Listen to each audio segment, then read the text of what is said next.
Ish shefi i diplomacisë maqedone, Bujar Osmani, në një përplasje publike me kryeministrin Kristian Mickoski tha se, citojmë, sa kam bërë unë për maqedonishtën, bëj vetëm gjysmën e asaj për gjuhën shqipe.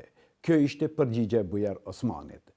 Mickoski ditë më pare akuzoi Bujarin se nuk e respekton as gjuhën shqipe, do me thënë Bujari e pranon se pas ka bërë goxha shumë për maqedonishtën, edhe pse një gjë e tillë nga ata që e kanë votuar dhe ata që i ka përfaqësuar politikisht, pra shqiptarët, nuk besoj të jetë kërkuar ndonjëherë, sidomos jo para gjuhës shqipe. Mirë po ndoshta një gjë e tillë vije edhe nga kompleksi përballë të tjerëve maqedonasve pra. Një pjesë e madhe e shqiptarëve politik janë shumë të ngërkuar me atë nëse e flasin bukur maqedonishtën, rrjedhimisht në shumë raste duke anashkaluar edhe gjuhën shqipe.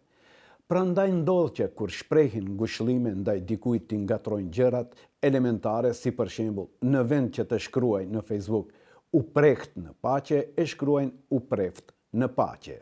Këtë e mora si shembull se sa i japin përparësi maqedonishtes para shqipes politikanët si puna e Bujarit. Në pyetjen e një gazetari se pse negociatat me Bullgarinë për ndryshimet kushtetuese nuk po kushtëzoni me heqjen e 20%-shit, Bujari pa kurfar turpi e skuqeje u përgjigj. S'është koha për heqjen e 20%-shit. Deklarat më të trishtë dhe më jo serioze unë nuk kam dëgjuar nga politikanët shqiptar kur janë në pyetje kërkesat me interes kombëtar shqiptar. Bujari, sikur ka harruar se zyrtarizimi i gjuhës shqipe ka qenë kërkesë e vazhdueshme e shqiptarëve që daton që nga koha e Partisë për Prosperitet Demokratik PPD, pra nga viti 1991, pastaj pjesë edhe kërkesave të partisë së tij Bashkimi Demokratik për Integrim, e që nuk po arrin të realizohet e barabartë si maqedonishtja as për 34 vite. Ja, ky është kontributi i Bujarit për Shqipen. Ndoshta Bujari, siç thot edhe vetë, pak a shumë ka qenë i zënë shumë me maqedonishtën. Çfarë ti thuash përveç hajt bre se kjo është punë e Bujarit? Bujarit duhet me i tregu se serbët me 3% e kanë të zyrtarizuar gjuhën serbe në të gjithë territorin e Republikës së Kosovës. Bujar, mos u bëj se nuk e din edhe këtë. Bujar, mos u bëj se e ke harruar edhe 9% për veriun e Kosovës në cilësinë e drejtuesit të OSBE-s me rotacion që përputhej pak a shumë me kërkesat edhe të presidentit serb Aleksandar Vučić për tërheqjen e 4 kryetarëve shqiptar të komunave në veri dhe njësiteve speciale policore të Kosovës.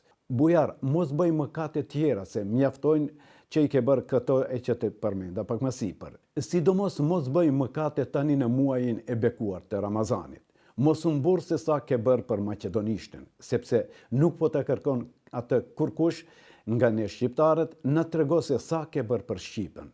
Dhe mos na bind se pas 34 vitesh nuk është koha për heqjen e 20%-shit.